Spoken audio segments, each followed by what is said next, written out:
Hello, you guys, and welcome to Talk About It Thursdays. I am your host, Karen Bailey. Let me know when you're on so I can say hello to you. I hope everyone is having an amazing week. I missed you guys last week, but I definitely needed some rest and relaxation, and I got that. So now I'm ready to come back and get started. I'm excited about the upcoming new year. Just all kinds of projects that we're thinking about doing for the new year. So I am looking forward to working with some of you guys and hearing your ideas and seeing how we can make Sister I Got You even better than what it is. Even our Talk About It Thursdays, I'm looking for some guests to co-host with me. And I'm going to be reaching out to some of you guys that have your own business, some of you guys that are just encouragers, some of you guys that have gone through some things that you could tell your story that would really bless us and help us to keep our head up and help us to stay strong. So don't be surprised when I reach out to you because I am going to be doing that for the upcoming year 2023. I want to see more of us on this podcast. I want to have more interaction with our podcast. So you guys let me know when you're on and we'll get started. Until then, we'll get a little praise and worship on. We'll get a little bit of that on until you get on.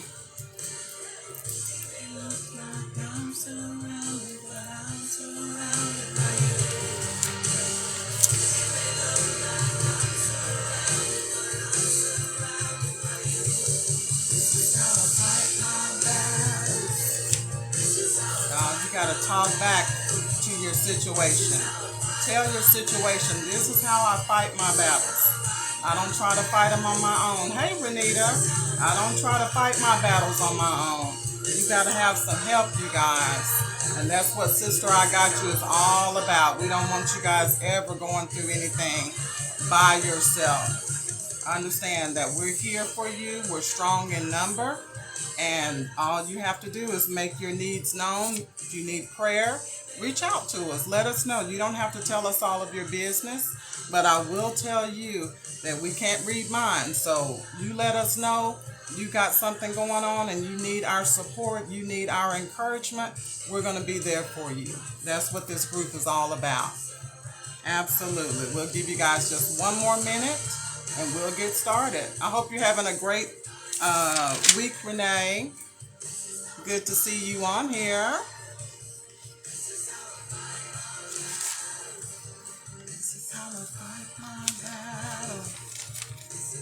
You guys, it's so crazy. You know, a lot of times we think that we have to, hey, Kinsley, we have to keep everything to ourselves, you know, because maybe we've been burned in the past, you know, when we share things with people.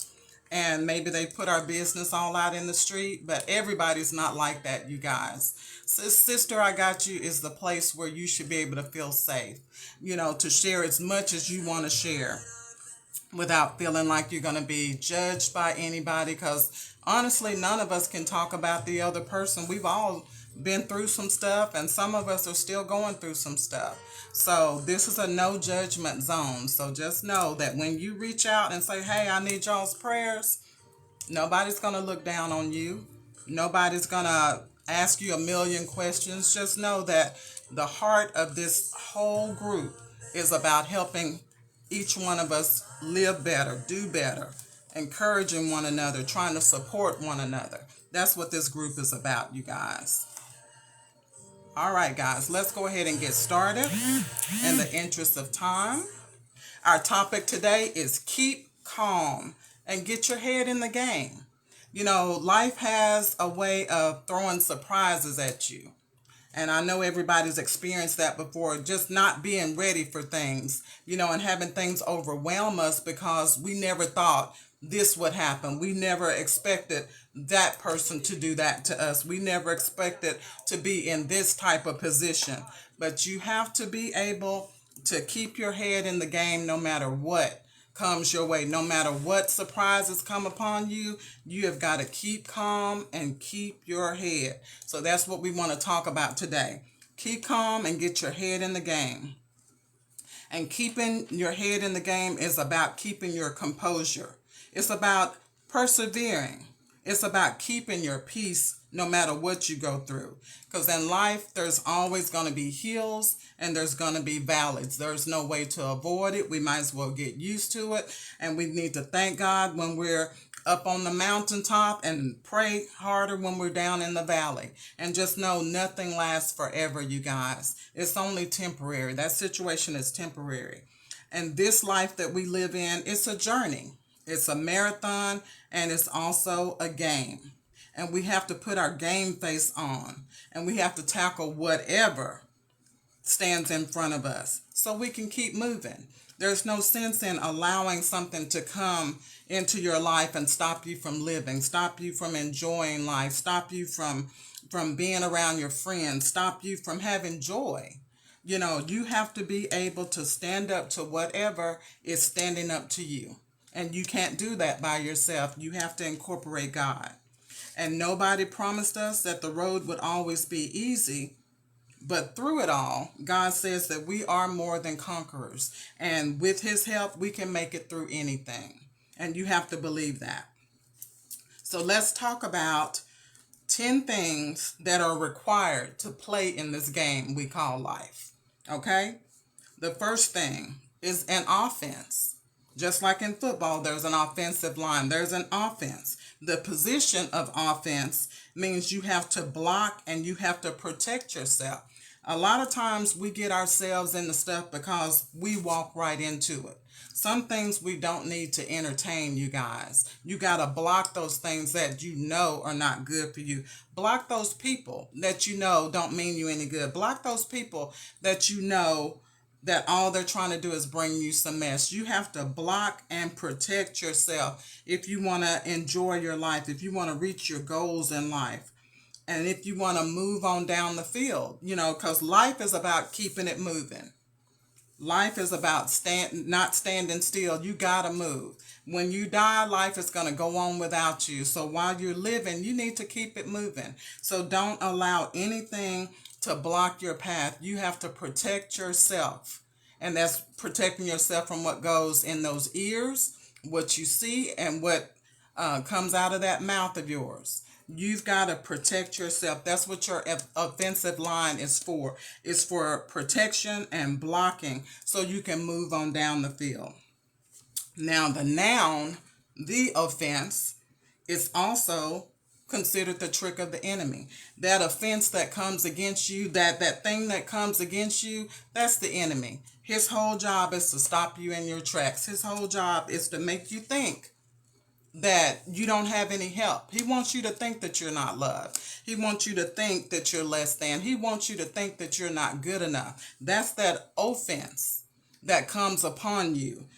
And that's the trick of the enemy, just to distract you and just to throw you off of your game, to make you run off the sidelines when you're going down a straight path. All he's got to do is send something in your life to offend you, and it'll knock you off of your path. It'll disturb your peace, and it'll take you a while to get back on track. So we've got to be careful about the offense, which is the tricks of the enemy.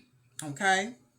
And then we also need to understand about the spirit of offense. The spirit of offense is when you walk around with a chip on your shoulder and anything somebody says to you, you're easily offended. That's that spirit of offense that you've allowed to get down in you and take root. Everything is not about you, boo. You know, listen to what people are saying before you decide that you're going to get offended by it. You may have a wrong understanding. That's what that spirit of offense will do. It will make you ignorant. It'll make you take things the wrong way. You got to learn how to shake things off. Even if an insult comes your way or an offense comes your way, don't let it ruin your life.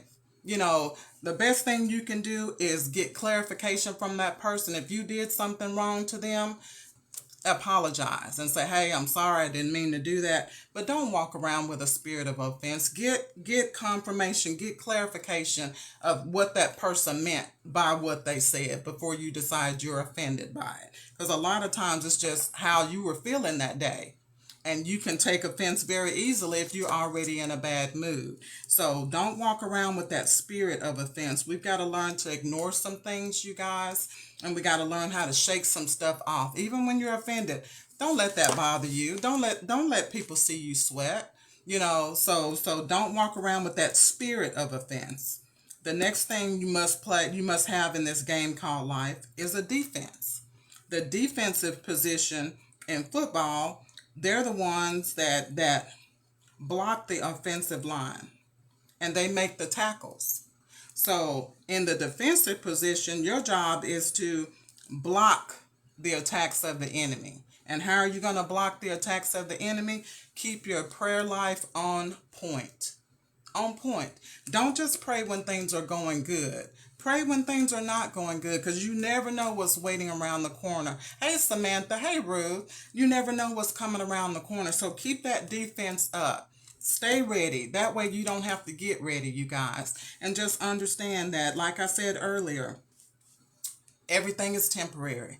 But have your mind prepared for that. You keep yourself in a position of a good relationship with God. That way you have that connection with God.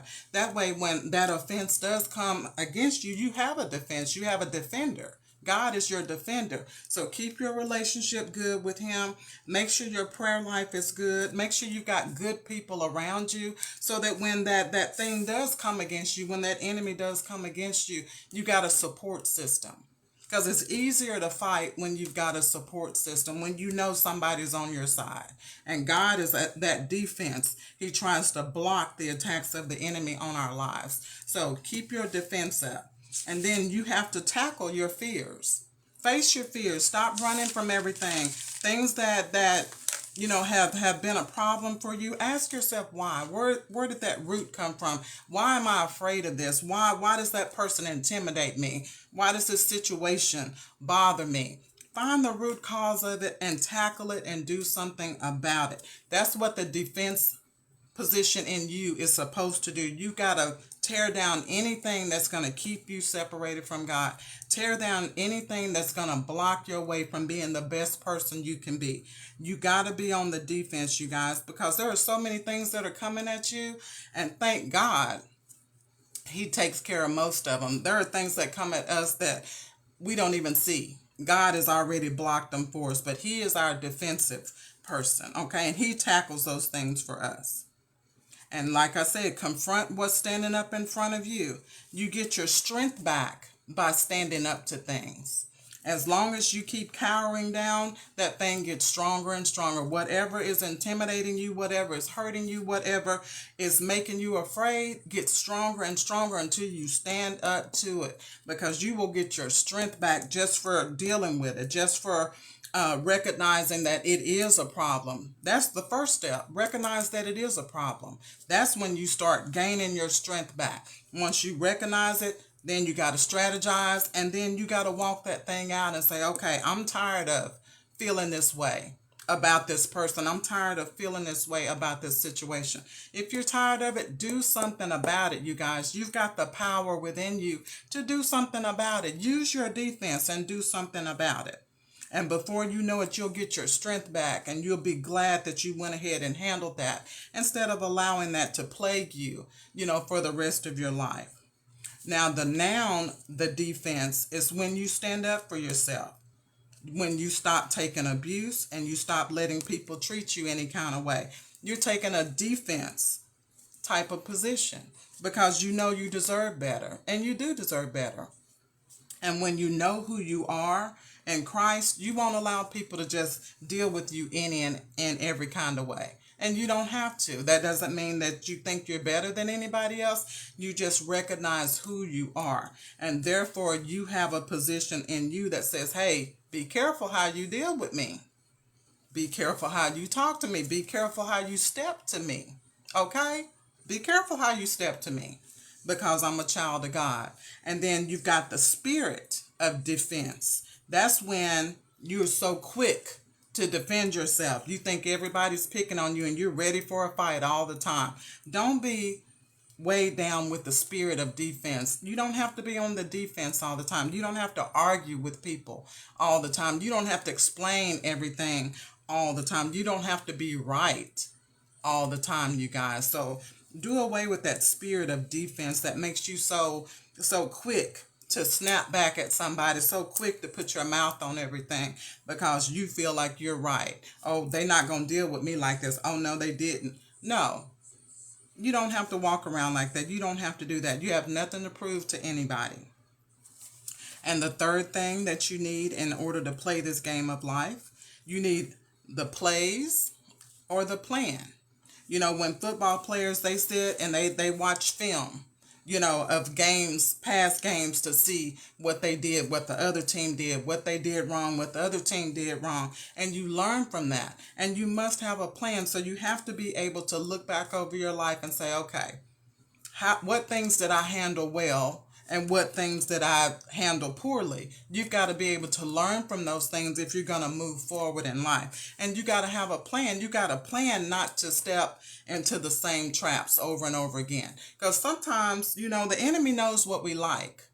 And sometimes we get into those habits of doing things and we end up doing the same stuff over and over again, making the same mistakes over and over again. That's because we didn't have a plan.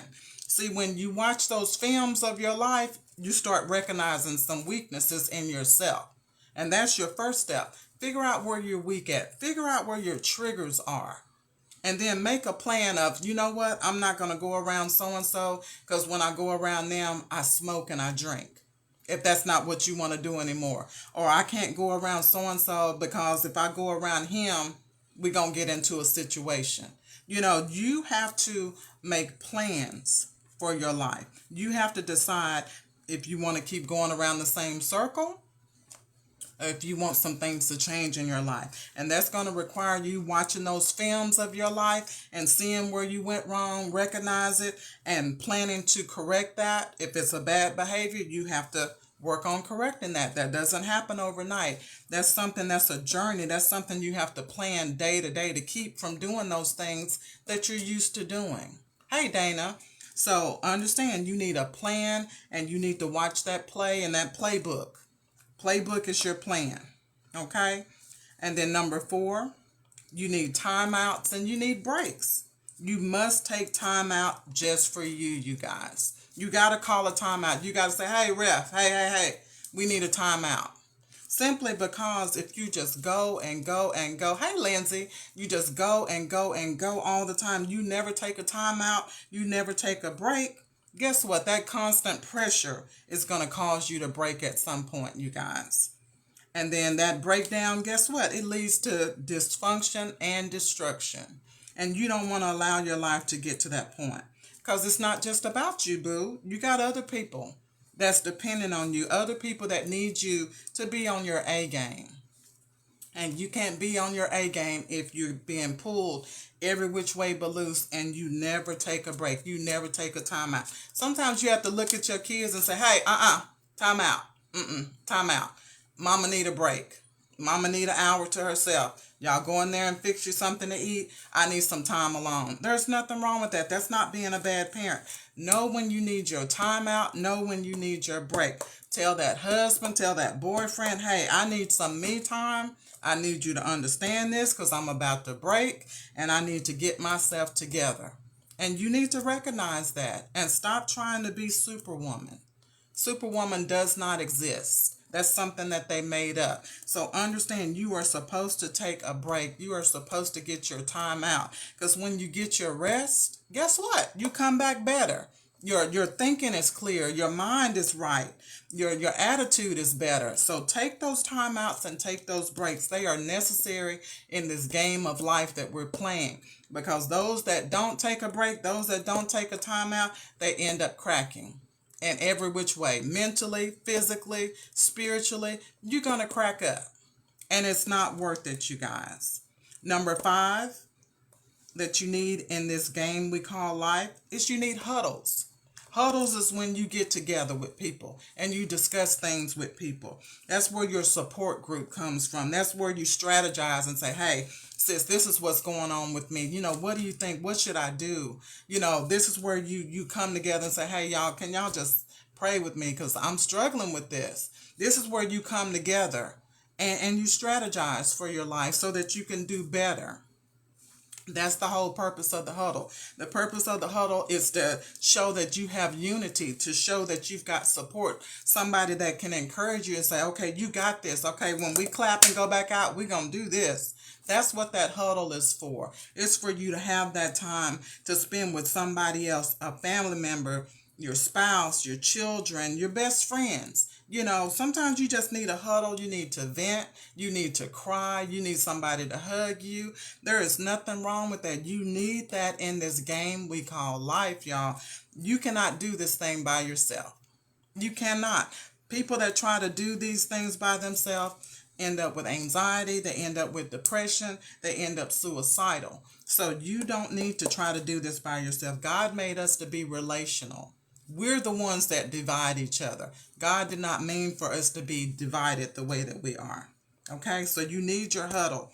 So next, number 6, you need the sidelines. You need the sidelines that are on the side of the field. The sidelines, their whole purpose is to make you step back, get out of the game for a minute, be quiet, because when you're on the sidelines, the coach ain't trying to hear nothing you got to say.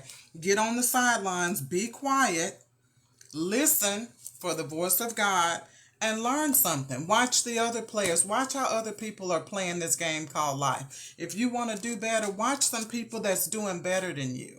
Watch some people that are doing the very thing that you want to aspire to do. Stand on the sidelines. Close this right here and quit acting like you know it all. Get on the sidelines. Be quiet. Listen. Learn. And that's where you study. That's where you pay attention. The people that do the least talking are usually the smartest people because they're watching, they're learning. And one thing I've learned when I'm in a group of people, especially a group of people that I don't know, people say, "What's wrong? You okay?" Yeah, I'm just observing everything. I'm learning everything. I'm watching people's mannerisms. I'm seeing who wants all the attention. I'm seeing who actually has something valuable to say, how people carry themselves, how they speak to other people. You got to pay attention to those things because people show you who they are. We're just too busy talking all the time, and that's why we miss so much, you guys. So we got to learn how to do less talking and more listening. That's what that sideline is for. That coach is telling you what you did wrong on that sideline. That coach is telling you what he wants you to do when you go back in that game. That's where you stand on the sideline and you get quiet and you listen and you learn. And we all need to do that in life. Just get quiet sometimes and listen to God. Number 7, you need a referee. The referee is the one that lets you know when you've crossed the line. When he blow that whistle, that means you've done something wrong. God tries to warn us all the time that we're getting off sides. He warns us by that little feeling that we have when we know we're finna do something we ain't got no business doing. And sometimes that referee is that first mind that tell you to do something a certain way, and then you rethink it and do it the other way, and then you come back and say, man, I should have went with my first mind. That first mind was trying to help you, was trying to warn you. It may not have been what you wanted to do at that time, but that first mind said, no, you know what? I don't know if I can trust her. No, something don't seem right about him. But then you ignore that and go on anyway. And then later on, you end up saying, man, I wish I would have listened. I would have just done it the way I planned to do it in the first place. That's God trying to warn you. But a lot of times, we ignore that Holy Spirit nudging at us, trying to tell us that something is wrong. Something ain't right with this situation. Something ain't adding up.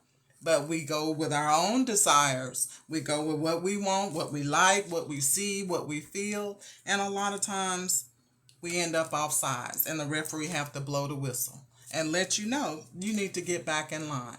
So that's the referee's job. Okay? And then the next person you need is a coach. Everybody needs a coach in this game called life. Our main coach is God because he's the one that's our leader. For those of us that are in Christ, God is our leader. He sets the standard. He sets the playbook for life. He sets the guidelines as to how you're supposed to love one another, how you're supposed to treat one another, how you're supposed to govern yourself, how you're supposed to carry yourself. You know, what things that you shouldn't be involved in, what things you should be involved in. That's our coach. He teaches you and he trains you how to do life. And our manual, of course, is the Bible. You know, the Bible gives us guidelines. Those stories are there to just give us guidelines and to show us that nothing new is under the sun. Same stuff we going through now, they were going through then. But he tries to show us in his word that there's a better way to do things. You don't always have to act out of your flesh. You don't always have to lose your mind over stuff. There are ways to get past it, but you need to get into his word in order to understand that. And we all need a leader or a trainer. Our children, the parents are their trainer. That's why it's so important what we do in front of our kids. It's so important how we react to things in front of our kids. You know, nothing makes me madder than to see a parent, especially with a teenager. You know, and in the medical field, you know, we deal with all kinds of people. Nothing worse than seeing a parent disrespect somebody that's trying to help them in front of their child. You know, whether it be the receptionist, whether it be the nurse, the doctor, the waiter, the waitress. You know, there's nothing worse than seeing them talk down or curse out or disrespect somebody in front of their child. Because guess what, coach? You teaching your child, coach, how to act. Guess what, coach? When you get that call from the school, why are you mad? Because you've shown them how to act. You've shown them what to do. That's why it's so important what you do around your kids. How you act and how you react tells them everything. And you are shaping their minds. You're shaping their personality. So understand that as a parent, we have a very, very heavy responsibility when we say we want children, because we're making little mini-me's out there. And then when that thing flips back on you, you want somebody to come and get them. You want somebody to come whoop little JoJo. You know, he acting just like he saw you act. So we have to be careful because we're coaching those children. And God is our coach. And that's why it's so important that we keep our hands in God's hands. That's why it's so important that we take time to acknowledge God. That's why it's so important that we pray, you know, and keep that connection with God, because he's going to guide you through life. But as long as you want to get out here and do stuff on your own, he's going to put his hands up. He's going to get out of the way because his way is better than our way. But sometimes he have to let us go and bump our head. We'll be back. We'll be crying. He'll see us in a little bit, but you don't have to live like that. So he tries to coach us through this life if we'll listen. Number 9, you got to have penalties. Penalties, nobody likes those. But when that flag gets thrown, that means you did something that's going to cost you something. And we all have done stuff that have cost us. We've lost some things because of the decisions that we've made. That's a natural part of living. You know, you're going to reap what you sow. So understand, we have to make sure that our choices are as good as they can be, because you're going to have to suffer the consequences of whatever choices that you make. And that's that flag that gets thrown. You're going to lose some things, you know, if you make bad decisions. That's just part of life. And number 10, you're going to have some wins and you're going to have some losses. Both of them are necessary to walk out this thing called life. And both of us give us character. Both of those give us character. The experiences that we get from each one help to shape us, help to make us whole. Winning builds your confidence. It makes you feel good about yourself. It increases your self-esteem when you win. Everybody likes to be a winner. Everybody feels better about themselves when they win. But guess what? You got to have some losses in your life to let you know that you have to stay humble. And it'll also build your strength and it'll build your character, because once you get up from a loss, then you understand that, you know, all things are not going to kill you. Just because something didn't work out the way you wanted it to, it didn't kill you. You're going to get back up, dust yourself off, and you can try again. So those losses, they build your endurance. Because most of us that don't like to lose, I'm one of those people that don't like to lose. I'm going to try it again. And then if I mess up that time, I'm going to try it again. I'm not going to give up until I know that I know that I know that I tried everything that I could. And when I finally have exhausted everything I can do, then I resolve to the fact that maybe that wasn't for me. Maybe I wasn't supposed to know how to do that. That was not my calling in life. But I'm going to give it my best shot no matter what. So the wins and the losses, we need those to keep us grounded, you guys. We need those things to help us to have the character that we need. And we also need the wins and losses so that we'll have a testimony. We'll have something to share with other people so that we can encourage other people. You can't really encourage somebody if you've never been down. It's hard to listen to somebody who's had nothing but the best their whole life. And they've never had to worry about money. You can't talk to me about what it's like to live from one week to the other, scraping pennies together if you don't really know anything about it. And you can't talk to me about being in a low place if you've never been in a low place. So that's why those wins and those losses are important, because they serve a purpose in your life. And let's talk about what type of gear that you're going to need in order to play in this game called life. The first thing you're going to need is your helmet. Because guess what? Everything starts with a thought. Everything you do starts with a thought. You're just not out here doing something. You thought about it before you did it. So that's why you need a helmet. Get your helmet. Your helmet purpose is to protect your head. Protect your mind, because with your mind is what causes you to walk out what you want to do. Your mind is what causes you to make moves. So your helmet needs to be there to protect you. That's why you have to be careful about letting any and everybody get close to you and fill your head with a bunch of stuff, because they're affecting your head. And when they affect your head, they affect your walk. So you have to be careful and protect your head. And you have to understand that you need wisdom, knowledge, and understanding. Those three things will protect your head. When you choose to have wisdom, you choose to find out everything about a situation before you jump into it. You choose to go to God before you make a better decision. You choose to get everybody's side of the story before you put yourself in the middle of something. That's wisdom. Knowledge is you do your research on something. You don't just do something because it's a fad. You don't just do something because somebody tells you to do it. You don't just do things that you're not qualified to do. You get the education to be able to do it and do it well. We do things with excellence. So you want to get the knowledge. And then the understanding. A lot of times people will step out into something and say, oh, I didn't know it was going to be like that. Well, you need to get a clear understanding of what's expected or what you're planning to do. So get an understanding of every aspect of it. What it's going to cost you, what you're going to gain from it, how you're going to help other people with it. That's how you get an understanding. Okay? And when you have wisdom, knowledge, and understanding, it protects you from a lot of damage. It does. A lot of mistakes you won't make if you get wisdom, knowledge, and understanding. And that's that helmet that protects your head. Okay? And because the decisions that we make, we affect other people and not just ourselves. Number 2, you may need a pair of knee pads. I got a pair of knee pads here, because life is going to knock you down on your knees from time to time. And those knee pads protect your knees. Keep on living. I promise you, if you haven't fallen down and just laid there because it hurt so bad, because of that situation hurt you so bad, keep living. There's going to come a time when there's going to be something that's going to knock you to your knees. And that is the perfect position to be in to call on God. God hears you when you're falling. God hears you when you feel like you've made that big mistake and that you'll never recover from it. God wants you to call out to him. That's why he says, look up to the hills from which cometh your help. He knows we're going to fall. That's why you're looking up, because he knows you're going to fall. He knows those valleys are going to be in your life. Nobody lives on a hilltop.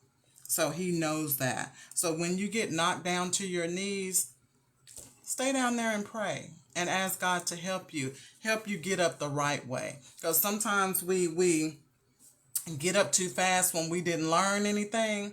When we don't learn from our mistakes, we just do something, mess up, and get up and keep going. A lot of times you're going to repeat that same mistake because you have to learn something when you get knocked down.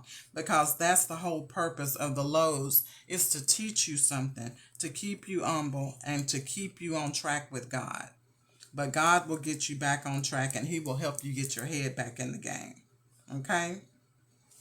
Number 3, you need elbow pads. Just like you need knee pads, elbow pads. Because in life, guess what? You're going to have to elbow some things and get some things out of your way. You're going to have to knock some things out of your way, and those elbow pads are there to protect you. And you've got to decide what's healthy for you and what's not healthy for you. That's something that nobody can decide for you. So you got to understand what things are in your life that cause triggers, that cause you to backslide, what caused you to go back to your old ways that you were trying to get away from. And you need to elbow those things and say, let them know that they can't come with you. Let them know, don't try to walk with me. Hit them with them elbows. That's what those elbow pads are for. Move those things out of your way and say, no, you can't come with me now. You can't come with me now. Okay? Number 4, a mouth guard.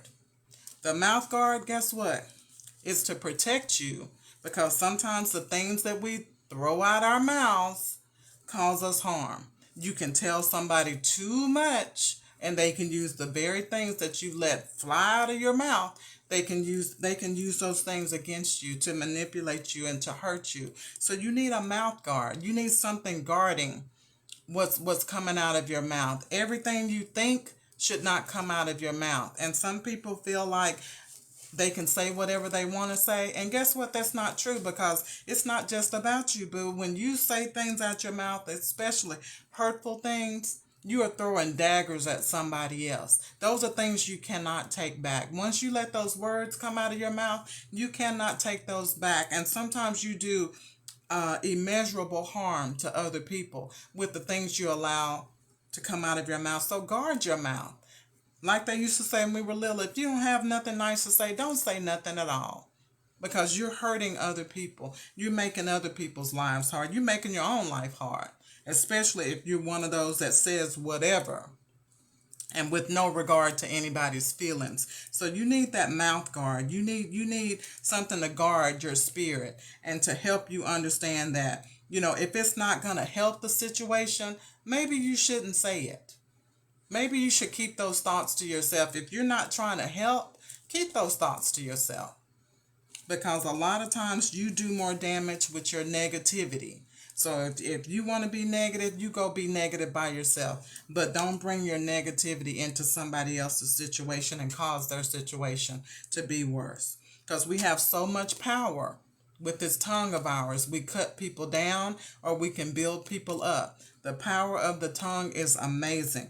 You can speak things into existence with the things that you keep saying out of your mouth. You have to be so careful about things you say about yourself and things that you say about others. Because guess what? You will have what you say. And your words have power. Number 5, you need a whistle. That's a warning. That's those flags, like we said. They pop up.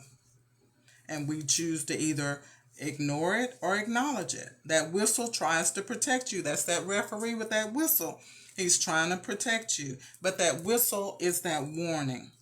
And the Bible says warning comes before destruction. And we've all experienced that when something small has happened and we didn't acknowledge it and it turned into something bigger later, simply because we didn't, as they say, nip it in the bud when it was small. Understand that. You got to have a whistle in your life that says, all right, stop. We're going to stop this right now. See, the whistle stops things from moving. The whistle says, hold up. Wait a minute. That's what that whistle is for. So you need a whistle, because some things in your life, you need to put a stop to it. You need to say, after today, no more. And see, I had a whistle, but I didn't want to blow it because it was too loud. But sometimes you just say, that's that whistle. We're not doing this no more. After today, we done with this. That's that whistle. You got to have some things in your life that you put a stop to so that your life can get better. And number 6, the final thing you have to have as far as equipment, you have to have a goal. You have to have something that you're reaching for. You have to have something that you're trying to attain in life that motivates you to want to be better. Because if you're never trying to attain anything, if there's nothing that you want to be or know where you want your life to end up, what motivates you? What inspires you? Because you have nothing to look forward to. So you always need to have a goal, even a small and a short-term goal. It doesn't have to be a 10-year goal. It could be a goal for this month. Set a goal and decide this is what I want to attain. And when you attain that goal, set another one. And never stop growing, you guys. No matter how old you are, no matter how smart you think you are, you're never as smart as you could be. You're never as grown as you think you are. Because let a bad enough situation come along, you'll be crying like a baby. I promise you, you're not as grown as you think you are. So don't stop growing. Set those goals. And once you achieve one, set another and another and another. Because that's what this life is about. It's about getting better and better and better. We're never supposed to be stagnant, just staying in one place all the time. Your life should be evolving. When we go through seasons in life, seasons are always changing. So should your life. Just like the seasons, your life should be changing. Okay? Okay. And so my final thought, in this life, we have to know the tricks of the enemy. That's one thing we have to learn. And his tricks, they're not new. He don't do nothing new, you guys. The Bible said there's nothing new under the sun. The enemy uses the same stuff over and over again because he knows you. He's watching you. He knows what you like. He knows where your weak spots are. So you need to know those things about yourself so that you don't get triggered, so that you don't get tricked. So you have to understand the tricks of the enemy, and you have to ask God for the ability to discern when something is not of God, or discern when something it's not going to be beneficial for you, and you've got to be willing to listen to that no matter how bad you want it, okay? Because the longer you keep avoiding understanding the tricks of the enemy, the easier you're going to be tricked, and you're going to end up falling over and over again. So in order to keep calm and keep your head in the game, you must be able to be honest about your own weaknesses, honest about your own triggers, no matter what they are. And you have to recognize them, you need to own them, and then you need to deal with them. Because nobody can do those things for you. You've got to own it, you've got to recognize it, and you've got to deal with it. Because it's going to make you a better person. Okay? And understand that your peace is too important for you not to tackle these things. Your life is too important because you only get one. And time doesn't roll backwards, time moves forward. And anxiety and worry, they don't change anything. So don't spend your life being anxious and worrying about things. Change what you can. If it's something that's within your power to change, make the necessary sacrifice and make the changes, you guys. A lot of times the things that we complain about is something that we set in motion ourselves anyway. So do the opposite of what you did to get in that situation. A lot of times that'll get you out of something. But understand that those things that you can't change, you must trust God. God will help you get your head on straight, help you get your mind right in the right position, and it'll change everything in your life. You guys, thank you so much for watching today. I have enjoyed coming back with you guys. I look forward to seeing y'all next week. You guys keep calm, keep your head in the game. We're gonna master this thing called life, because you know what? We don't have to do it by ourselves. That's what this group is all about. Sister I Got You is here so that you don't have to walk through this thing. You've got some people in your corner. All you have to do is reach out and let us know, and we'll be there for you. You guys have a great weekend ahead. God bless you, and I will see you guys next week. Take care, you guys. All right, love y'all. Bye.